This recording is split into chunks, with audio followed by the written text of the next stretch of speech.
اللہ تعالی سورۃ القصص آیت 4 میں فرماتے ہیں، یقیناً فرعون نے زمین میں سرکشی کر رکھی تھی اور وہاں کے لوگوں کو گروہ گروہ بنا رکھا تھا اور ان کے ایک فرقے کو کمزور کر رکھا تھا اور ان کے لڑکوں کو تو ذبح کر ڈالتا تھا اور ان کی لڑکیوں کو زندہ چھوڑ دیتا تھا۔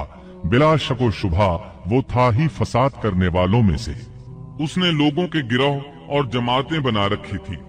فرعون کے زمانے میں بنی اسرائیل سب سے حقیر اور کم درجہ قوم تھی۔ فرعون نے انہیں حد درجے ذلیل اور بے عزت بنا رکھا تھا۔ سبھی کو معاشرے میں نچلے طبقے میں شمار کیا جاتا تھا، جبکہ مصر میں یہی لوگ شاہانہ زندگی گزارا کرتے تھے۔ فرعون نے اعلان کرا رکھا تھا کہ بنی اسرائیل سب کے سب غلام ہیں۔ وہ ان سے زر خرید غلاموں کی طرح مزدوری لیا کرتا تھا۔ ان کی عورتوں سے لونڈیوں باندیوں جیسا برتاؤ کیا جاتا تھا۔ وہ جو چاہتا تھا ان سے کرتا تھا۔ اس نے یہ حکم اپنی رعایا میں عام دے رکھا تھا۔ مصر کے باشندے اعلیٰ درجے کے لوگ سمجھے جاتے تھے، وہ قبطی کہلاتے تھے۔ فرعون نے بنی اسرائیل کو غلام اور محکوم بنا رکھا تھا اور انہیں ہر طرح سے کمزور کر دیا تھا۔ اللہ تعالیٰ سورۃ القصص آیت 4 میں فرماتے ہیں، يستضعف طائفة منهم، اور اس نے ان میں سے ایک فرقے کو کمزور کر رکھا تھا۔ بنی اسرائیل اس ذلت سے نجات پانے کا انتظار کر رہے تھے، اور اس کی وجہ یہ تھی کہ انہیں ایک بشارت ملی ہوئی تھی۔ اس کے مطابق ان کا نظریہ تھا کہ فرعون کے گھر سے ایک بچہ نکلے گا جو انہیں نجات دلائے گا، اور یہ بھی بیان کیا جاتا ہے کہ یہ بشارت انہیں اس طرح ملی تھی کہ خود فرعون نے خواب دیکھا تھا کہ بیت المقدس سے آگ نکل کر مصر کی جانب بڑھتی چلی آ رہی ہے۔ وہ آگ مصر میں موجود تمام لوگوں کو جلائے ڈالتی ہے، مگر اس آگ سے بنی اسرائیل کے گھر محفوظ رہتے ہیں۔ فرعون نے اس خواب کی تعبیر کاہنوں سے پوچھی۔ وہ کاہن اس کے نزدیک عالم تھے۔ انہوں نے خواب کی تعبیر یہ بتائی کہ بنی اسرائیل میں ایک بچہ ایسا پیدا ہونے والا ہے جس کی وجہ سے مصریوں کی ہلاکت ہوگی۔ یہ تعبیر سن کر فرعون ڈر گیا۔ تب اس نے ایک خوفناک حکم جاری کیا، اقتلوا كل من يولد من بني اسرائیل، بنی اسرائیل میں جو بچہ پیدا ہو اسے قتل کر دیا جائے۔ اللہ کی قدرت دیکھیے کہ ہارون علیہ السلام اس سے پہلے پیدا ہو چکے تھے اور موسیٰ علیہ السلام کی والدہ امید سے تھی۔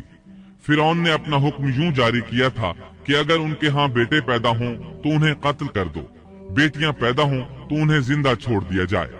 چنانچہ ایسا ہی کیا جانے لگا۔ ہر نومولود بچے کو قتل کیا جانے لگا، بچیوں کو چھوڑ دیا جاتا۔ یہ تھا بچوں کو ذبح کرنے کا حکم جو بنی اسرائیل میں شروع ہوا۔ اس کا طریقہ انہوں نے یہ اختیار کیا کہ ہر حاملہ خاتون کی نگرانی شروع کر دی۔ دایا عورتوں کے ذمے یہ ڈیوٹی لگائی کہ حاملہ مستورات کی اطلاع دیں گی، اور جو دایا اطلاع نہ دیتی اسے بھی قتل کر دیا جاتا۔ اس طرح فرعون اور اس کے وزیروں کو ہر نومولود سے باخبر رکھا جاتا تھا۔ ان دنوں سیدنا موسیٰ علیہ السلام کی والدہ اپنے حمل کے ابتدائی دنوں میں تھی۔ انہوں نے اس بات کو چھپائے رکھا اور دایا کا کام کرنے والی عورتوں سے بھی خود کو چھپائے رکھا، یہاں تک کہ درد ذہ کا وقت آ پہنچا اور انہوں نے بچے کو جنم دیا۔ اس بارے میں سوائے قریبی لوگوں کے کوئی نہیں جانتا تھا۔ بچے کی پیدائش کے بعد وہ فکر مند رہنے لگی۔ حمل کے دنوں میں تو انہوں نے خود کو چھپا لیا تھا، اب بچے کو کیسے چھپائیں؟ پھر بھی اپنی پوری کوشش کرتی رہی، یہاں تک کہ ان کے پاس اللہ کا حکم آ گیا۔ یہ حکم اللہ نے ان کے دل میں ڈالا تھا، یعنی القاء کیا گیا تھا۔ یہ وہ وحی نہیں تھی جو پیغمبروں پر آتی ہے۔